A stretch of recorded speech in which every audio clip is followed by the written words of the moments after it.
രായിരനെല്ലൂർ മല എന്ന് നിങ്ങൾ കേട്ടിട്ടുണ്ടാവും. പറയിപെറ്റ പന്തിരുകുലത്തിലെ വരരുചിയുടെയും ഭാര്യ പഞ്ചമിയുടെയും 12 മക്കളിലൊരാളായ നാറാണത്ത് ഭ്രാന്തൻ പാറക്കല്ലുകൾ ഉരുട്ടിക്കയറ്റിയിരുന്ന മലയാണ് രായിരനെല്ലൂർ മല. ഈ സ്ഥലം പട്ടാമ്പിക്കടുത്ത് കൊപ്പത്ത് നിന്നും വളാഞ്ചേരിക്ക് പോകുന്ന റൂട്ടിൽ നടുവട്ടം എന്ന സ്ഥലത്ത് നിന്ന് ഏകദേശം 200 മീറ്ററോളം ഉള്ളിലേക്ക് മാറിയാണ് സ്ഥിതി ചെയ്യുന്നത്. താഴെ നിന്നും മുകളിലേക്ക് കയറാൻ പടിക്കെട്ടുകളുണ്ട്. ഉദ്ദേശം 500 മീറ്ററെങ്കിലും മുകളിലേക്ക് കയറിയാലാണ് മുകളിലെ ക്ഷേത്രത്തിലേക്ക് എത്താനാവുക. മാതാപിതാക്കൾ ഉപേക്ഷിച്ച ശേഷം ചെത്തല്ലൂരിലെ നാരായണമംഗലത്ത് മനയിൽ നിന്നും തിരുവേഗപ്പുരയിലേക്ക് നാറാണത്ത് ഭ്രാന്തൻ എത്തുന്നത് വേദം പഠിക്കാനായിട്ടായിരുന്നു. അതിനിടയിലാണ് തൊട്ടടുത്തുള്ള രായിരനെല്ലൂർ മന അദ്ദേഹത്തിൻ്റെ വിഹാര കേന്ദ്രമാകുന്നത്. താഴെ നിന്നും പാറക്കല്ലുകൾ ഉരുട്ടിക്കയറ്റി മലയുടെ മുകളിലെത്തിയ ശേഷം അവിടെ നിന്ന് താഴേക്ക് തള്ളിയിട്ട് കൈകൊട്ടിച്ചിരിക്കുകയായിരുന്നു ഭ്രാന്തൻ്റെ വിനോദം. ഇത് ഒരുപക്ഷെ മനുഷ്യ ജീവിതത്തിലെ ഉയർച്ച താഴ്ചകളെ സമൂഹത്തിന് കാണിച്ചു കൊടുക്കാൻ വേണ്ടി പരിഹാസരൂപേണ ചെയ്തതാവാനാണ് സാധ്യത.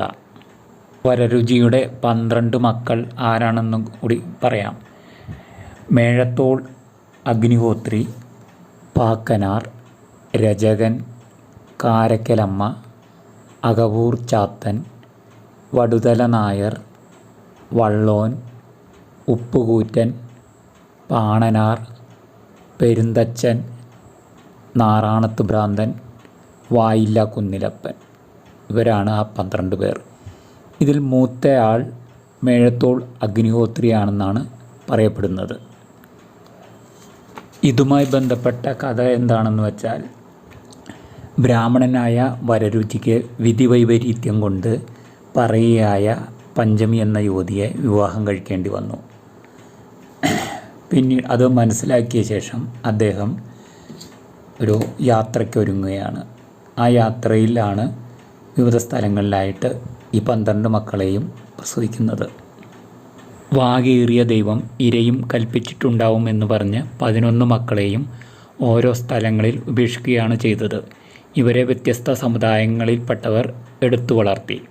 ഏറ്റവും ഒടുവിലത്തെ ആളായ വായില്ല കുന്നിലപ്പനെ പ്രസവിച്ചപ്പോൾ കുഞ്ഞിന് വായില്ലെന്ന് ഭാര്യ പഞ്ചമി പറഞ്ഞതിനാൽ ആ കുഞ്ഞിനെ കൂടെ കൂട്ടി. നമ്മളിപ്പോൾ പടിക്കെട്ടുകൾ കയറി ക്ഷേത്രത്തിൻ്റെ മുറ്റത്തേക്ക് എത്തിച്ചേർന്നിരിക്കുകയാണ്. ഇത് മലയുടെ ഏറ്റവും മുകളിലുള്ള ഭാഗമാണ്. ഇവിടെ നിന്ന് നോക്കിയാൽ വിശാലമായ പച്ചപ്പ് നിറഞ്ഞ നെൽപ്പാടങ്ങൾ കാണാം. ഇവിടെ വെച്ചാണ് വനദുർഗയായ ദേവി നാറാണത്ത് ഭ്രാന്തന് മുന്നിൽ പ്രത്യക്ഷപ്പെട്ടതെന്നാണ് ഐതിഹ്യം. അത് ഒരു തുലാമാസം 1-ാം തീയതിയാണെന്നാണ് പറയുന്നത്. അതിനാൽ എല്ലാ വർഷവും തുലാമാസം 1-ാം തീയതി പാലക്കാട്, മലപ്പുറം ജില്ലകളിൽ നിന്ന് ധാരാളം ഭക്തജനങ്ങൾ ഈ മല കയറാനായി എത്തുന്നുണ്ട്.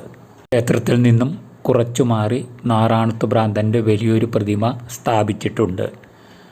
അവിടേക്ക് നടക്കാം. മലയ്ക്ക് മുകളിൽ നിന്ന് നോക്കിയാൽ എവിടെയും പച്ചപ്പാണ്. അകലെയുള്ള കൊപ്പം ടൗണ് ഇവിടെ നിന്നാൽ കാണാൻ പറ്റും. ഞങ്ങൾ കാലത്ത് 10 മണി കഴിഞ്ഞാണ് ഇവിടേക്ക് എത്തുന്നത്. ഈ ക്ഷേത്രത്തിൻ്റെ നട രാവിലെ 6 മുതൽ 8 മണി വരെ മാത്രമേ തുറന്നിരിക്കുകയുള്ളൂ. ഒരു നേരം മാത്രമാണ് ഇവിടെ പൂജയുള്ളത്. ക്ഷേത്രത്തിനുള്ളിൽ പ്രധാന ദേവിയുടെ പ്രതിഷ്ഠ ഇല്ല. പകരം നാറാണത്ത് ഭ്രാന്തന് മുന്നിൽ പ്രത്യക്ഷപ്പെട്ട ദേവിയുടെ കാലടിപ്പാടുകളാണ് ഇവിടെയുള്ളത്. അവിടെയാണ് പൂജ നടത്തുന്നത്. വൈകുന്നേരം 5 മണി വരെ മാത്രമേ ഈ മലയിലേക്ക് പ്രവേശനം അനുവദിച്ചിട്ടുള്ളൂ. അതിനുശേഷം ഇവിടേക്ക് പ്രവേശനമില്ല. നാറാണത്ത് ഭ്രാന്തൻ്റെ പ്രതിമയുടെ അടുത്തേക്കാണ് നമ്മൾ എത്തിയിരിക്കുന്നത്. വലിയ പാറക്കല്ലിന് പിന്നിലായി അനുഗ്രഹ വർഷവുമായി നിൽക്കുന്ന രൂപത്തിലാണ് പ്രതിമ സ്ഥാപിച്ചിരിക്കുന്നത്. ഐതിഹ്യങ്ങളിൽ പറയുന്ന അദ്ദേഹത്തിൻ്റെ മന്തുള്ള കാലും പുറമേക്ക് ദൃശ്യമാണ്. ഇവിടെ നിന്ന് ചുറ്റും നോക്കുമ്പോൾ വളരെ മനോഹരമായ കാഴ്ചയാണ്.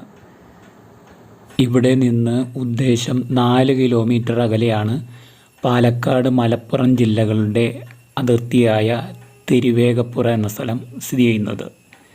ഭാരതപ്പുഴയുടെ പോഷക നദിയായ കുന്തിപ്പുഴ ഇവിടെ ഇരു ജില്ലകളെയും തമ്മിൽ വേർതിരിക്കുന്നു.